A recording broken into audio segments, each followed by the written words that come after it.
and you wait for harvesting. Do you think God is very great on that? And we can produce a lot of honey for this country. And we have two other... Organize that day, tell us. And even if can be able to get a high resolution copy which can even print. Our distinguished guests for the day, welcome. Karibu sana. Good, lovely. So as you've heard, my name is Nancy Salamba. How can we collaborate? Do we have any areas of interest that we can come together and do something about? So it's collaboration. Tomorrow, the first thing is that where people come, whether they are women or the youth or whoever, to come and... I have listened to Mrs. Wanyonyi and I understand because I have been part and parcel in some way of NALSA, and I know the kind of engagements that you go through and you facilitate and you participate in. I want to encourage you to continue to do good and to continue to support the leaders of Kenya, and also to make your own individual contribution towards making Kenya better. Two things that I would ask of you as you do the many other things that you do and which we very sincerely appreciate, especially I do appreciate what you do. Greening Kenya is a collective effort. It's not so much about being a president's project. It is really a Kenyan project because we share the country together, the environment of Kenya. We all know the adverse effects of climate change and what we need to do to mitigate and even to reverse some of the disastrous effects of climate change.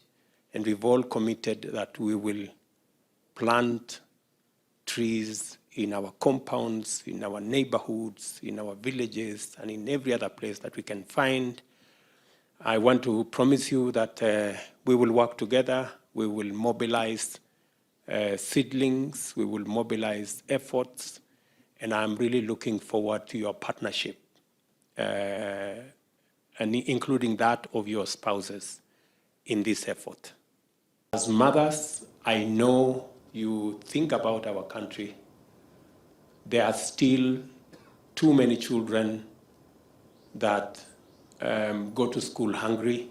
We know that in many parts of Kenya. Sometimes we take it for granted for those of us who can have a meal. And the government of Kenya has always tried to work with partners to support a school feeding program. This year, I want to scale that up from 2 billion shillings to 8 billion shillings every year, because I want it to be possible for every child going to school to at least have one meal. And I was very happy to hear your chair speak to the school feeding program, and especially the kitchens in our institutions. I have already committed myself, and I have told governors in the entire country that any county government that is going to participate in school feeding program, we are ready to match a shilling for a shilling in every county so that we can get more of our children going to school and at least sharing a meal. Finally, I have one more request. That again, as mothers of our nation, many of our children, and we all know that unemployment is still a very big challenge in Kenya, and partly contributing to the many challenges that we have as a nation. Thank you very much for what you're doing. You make it a lot easier for the leaders of Kenya to do what they are elected to do. And your support is not taken for granted. I want to say on all their behalf, asanteni sana kwa kutushughulikia na kutusaidia, kwa sababu mnaelewa majukumu saa zingine tulizo nazo ni magumu na mambo sio rahisi. So you rarely in politics, you rarely get people who appreciate you. Many people are complaining, hujafanya hii, ulitupromise hii, hujadeliver. Wale wanakupigia kelele, unapitia mahali ingine, unapata na tear gas, unaenda nyumbani. So iko na mambo mingi hii siasa. So but it's always good when you can go home and be welcomed. And so I want to tell all of you, asanteni sana.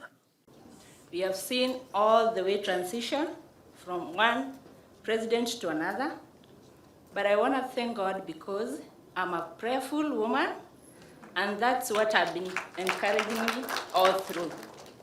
I want to thank you, even those who are new, just keep persisting to God, and He will lead you, because nothing you can do alone. And I want to thank even Her Excellency, Rachel. I've been following her all through because I know she's a prayerful woman, and I want to thank you for that. Even I said the other time, there's this preacher we always follow, Joshua Salman. If you have a privilege for that, will give us that. I want to appreciate.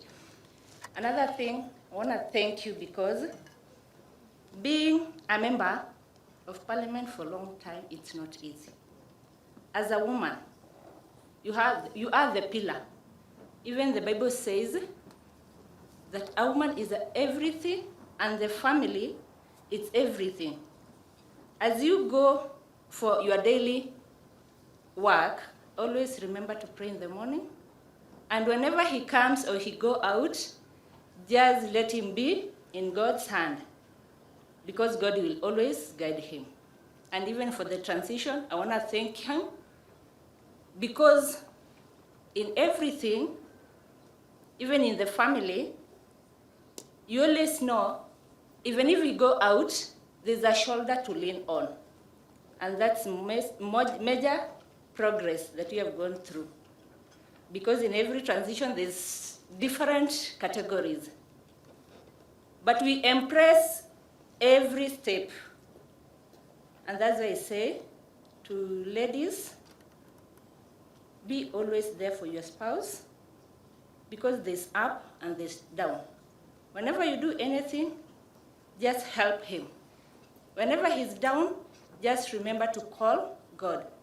Make a private room for your home as a prayer room, and you'll never lack anything. Now, your spouse is in office. Finally, God came through. He heard our prayers. He saw your diligence, and your spouse is sitting in office. Your spouse has been given his roles, his or her roles, her responsibilities, and her mandates. And you know, in Romans 13:1, it says, God is the one who establishes leadership. So as he or she sits in that office, in that position, we must remember it is by the divine plan of God. So you as the spouse then has a very serious responsibility, because by virtue of what I said, Romans 13:1, that he or she is there by God's plan. And God has ordained he is going to use your spouse to fulfill his kingdom agenda, to fulfill his plan for the nation of Kenya, to fulfill the destiny of Kenya. So you play a very critical role. And that's why today I want to just address in those short minutes, what about you? We've said your spouse is in the office. He or she has got his powers, his mandates, his responsibilities, and roles. But what about you? Now, there are two fundamental key roles that you play in the scheme of things under the circumstances. And the first one, we've heard it again and again and again, is to support your spouse. Fundamentally, that goes without saying. To support him fulfill the assignment that God has given him on behalf of this nation. That is not negotiable. That is your God-given assignment. It's a mandate which you must fulfill without even blinking, because it is your duty. We strive to better ourselves so as to support and complement our spouses effectively. We continue to reach out to individuals and institutions that can help us and guide us spiritually, mentally, emotionally, academically, financially, and physically to improve ourselves. Why? We aim to be the best selves, our best selves, in any given circumstance, because we know that we cannot pour from an empty cup, and that an empowered woman can empower others. Secondly, we know and appreciate that support from spouses of other members of parliament is essential. These are the people best placed to understand some of our unique challenges. Many times we are each struggling with issues, yet our spouses' constituents reach out to us for assurance, for help, for support. It is comforting that we have each other. We spend time together, we share experiences, we encourage each other. This sisterhood is something we truly value. Thirdly, we realize that one can complement their spouse's goals by implementing their own projects. As we support our spouses, we also try to align our projects and programs to the SDGs. In the past 2 terms, some of the goals we have worked towards in terms of SDGs have been zero hunger. We've supported schools in terms of school kitchens. We've had good health and well-being, where some of our members have worked on health care in their constituencies. We've gone big on quality of education, promoting education, giving books. We've been very creative, giving uniforms, sanitary towels, refurbishment of learning institutions, new classrooms. That has been one of the really big goals. We've also done gender equality, where we've had teen mothers reintegrated into society. We've trained young mothers and women in general in different skills of economic empowerment.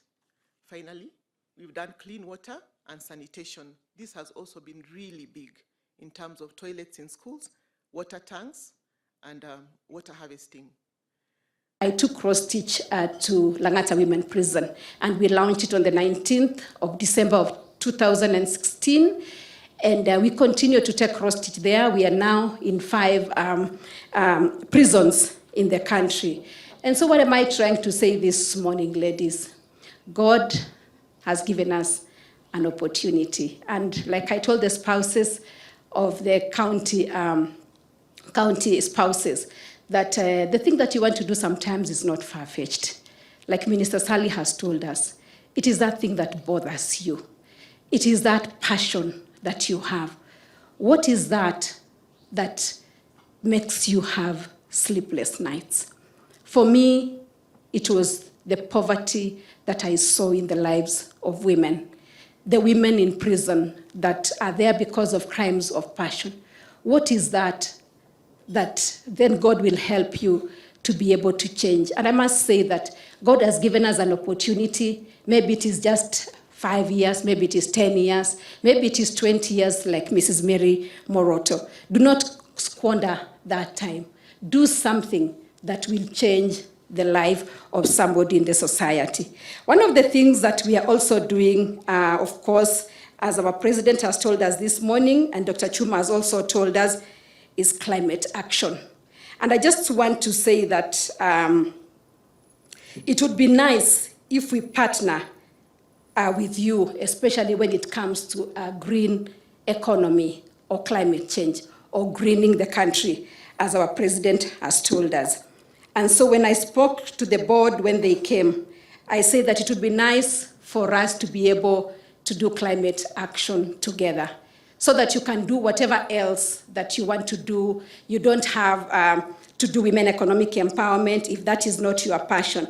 But I feel that in this issue of climate action, because it is something that is affecting all of us, we can actually plant trees or grow trees, as we say. So our president has told us that working with government, of course, seedlings will be mobilized so that these trees can be grown. And I have have adopted Kakamega Forest, about 500 acres, just because we know that charity begins at home. So I just want to encourage us this morning that we can do something. Let's do at least a cleanup exercise with which one of you every year.